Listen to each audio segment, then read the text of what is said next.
કચ્છ ભુજના રેલવે સ્ટેશનથી રાત્રે ટ્રેન ઉપડશે નહીં। આજે રાત્રિના એસી સુપરફાસ્ટ એક્સપ્રેસ 2293 લગભગ નહીં ઉપડે, જે અંગેનો મેસેજ રેલવે તરફથી આવશે। કચ્છથી પુરી તથા પુણેની ટ્રેનો રદ કરવામાં આવેલ છે।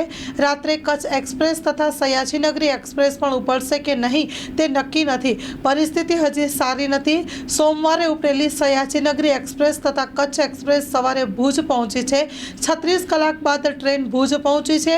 ગઈકાલે બંને ટ્રેનો ધાંગધ્રા ખાતે ખીચડી તથા વિરમગામમાં પૂરી ભાજી રેલવે તંત્રએ ભોજન કરાવી એક સુકાર્ય કર્યું હતું। પ્રવાસીઓને વિનંતી કે થાય તો રેલવે પ્રવાસને ટાળવો। Story report by Karan Vaghela, Bhuj.